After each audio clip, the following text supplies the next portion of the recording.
What's up YouTube, it's ZapdosTCG here, and in this video I'll be showing you how to make a deck in the black and white on format.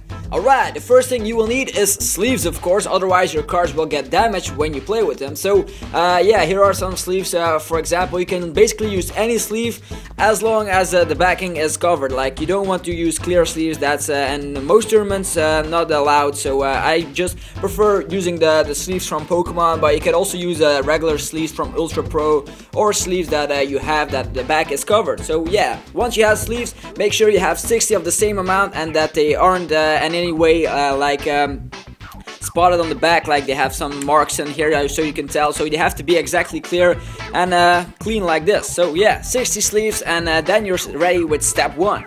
Alright, once you have your 60 sleeves standing right there, you just have to figure out which deck you're going to make. So usually you can just look at some of my episodes that I do weekly, or just look on the internet for a great strategy, or come up with some that you created yourself. So as for example, I'm going to show you this deck. It's a Darkrai EX Heydragon deck, a really popular deck that is doing really well at Battle Roads and the good tournaments like that. So yeah, just have to figure out a strategy. Like with this, for example, this card has an ability to move around darkness energies, and this one has an ability that if you have a darkness energy, you have free retreat. So an excellent combo right here, and that's why you can make a deck with this. So if you have another combo like that, you can make another deck. Like for example, the electric variants are really good. They bring back lightning energies from the discard, so you can put cards in there like Rayquaza or Raikou or Zekrom even. So yeah, this is an example. I'm going to recreate a Heydragon Darkrai EX deck in this video. So once you figure out a good strategy, get the cards, and usually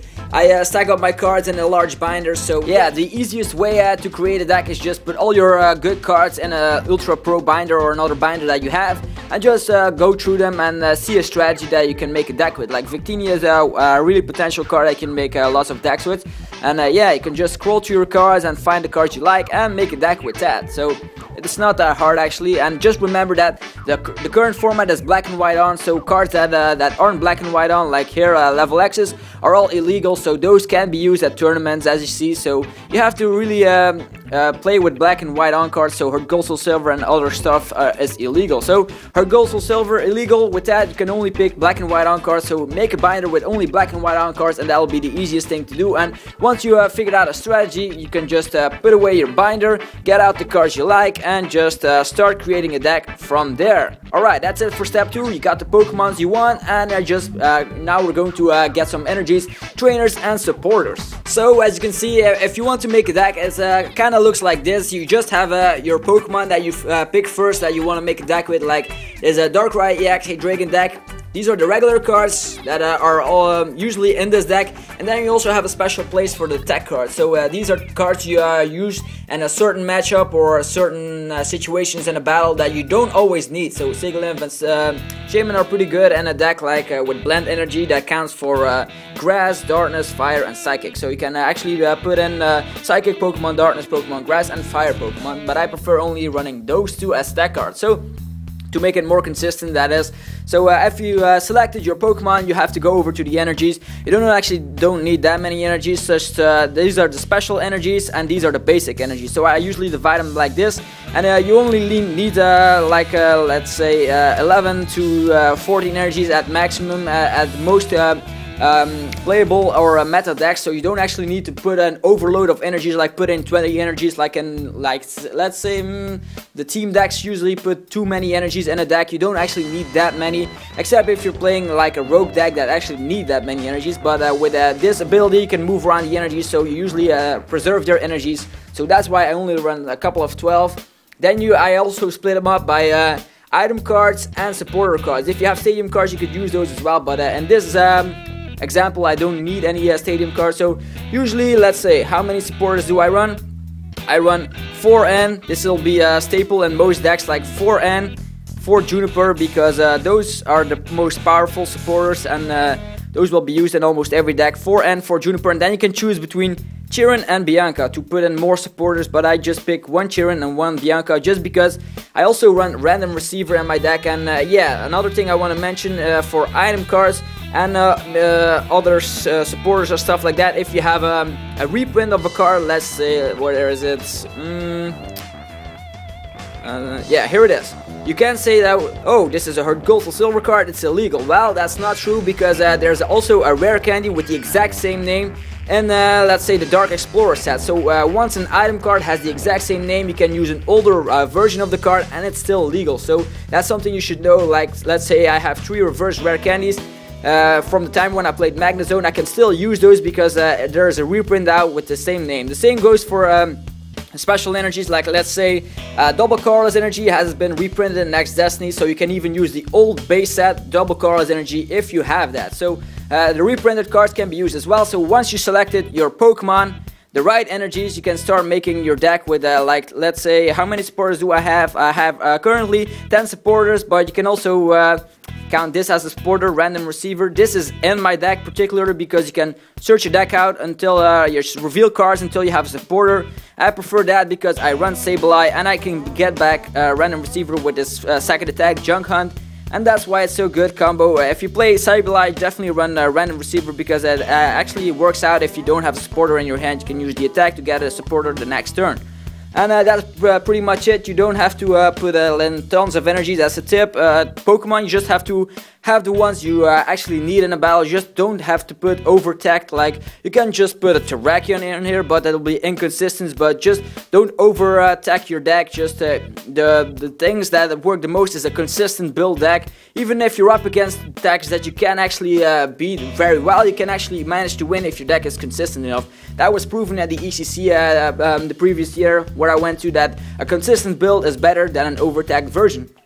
And yeah, for item cards, you do need lots of item cards in this format, since the item block is only available with Got to Tell, and Got to Tell isn't actually that good.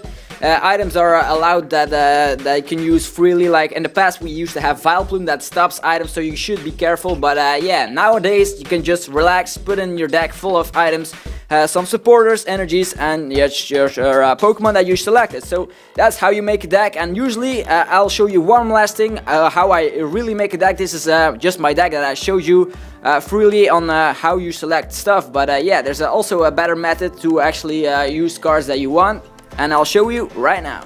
Alright, we're at this scenario, and this is how I usually make a deck. I just go over my ultra rare binder to see the playable cards that I have. Let's see here, just full arts and stuff, and EXs, and just select a few that I want to make a deck with. And once I selected my Pokemon, I go over to the energies, which are in this box for me, because I always play with holographic energies, except for the darkness ones, because I don't have those yet. So yeah, here are all my energies. I suggest you do the same. Just stack up all your cards divided by energy type, dual cards, and stuff like that, like it's laying right here. So you just select the energies you need. Yeah, so usually if you have a really rainbow type of deck, like a Ho-Oh EX deck, you'll need lots of different energies, but usually I prefer only running 1 or 2 types of energies in a deck to make it more consistent. And then once you selected your energies, you go over to the supporters. That's the stuff I usually do. Just pick 10 supporters, or maybe more if you want to make it more consistent, or if you don't play random receiver, you have to run at least 12. So yeah, Juniper and Chiron. And Sylvan is one that I usually don't prefer, because there's a energy surge out there that is usually better than using a supporter for the turn to get energies.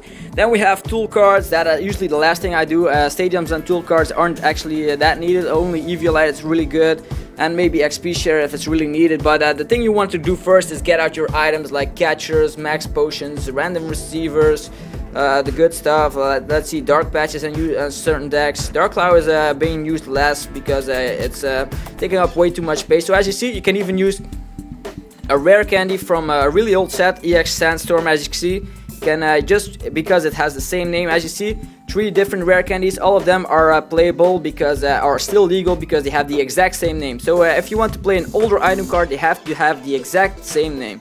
Let's see, plus powers, let's see here, from her Gold to Silver as well series, so you can use those as well. So just pick your items, pick your tool cards. Stadium cards are usually less appealing because most of them aren't really that playable except for Skyro Bridge. And yeah, just make your deck like that. It's really easy, and you can just find some deck lists and some battle videos that I posted recently on my channel, or just watch some episodes and get your own ideas. And yeah, you can easily make a deck. It's not that hard, and you can also have a special place for reverse trainers if you're a reverse player like myself.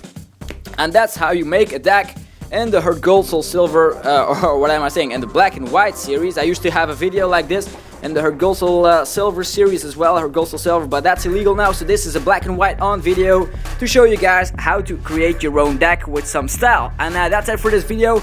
I hope you enjoyed this video, and if it helped, or if you have a new deck idea that you want to share, the comment section is below. That's all for this video. I hope to make a video like this once there's a new format, but that'll be for a couple of years. So yeah, thanks for watching, and I'll see y'all next time. Peace. Yo.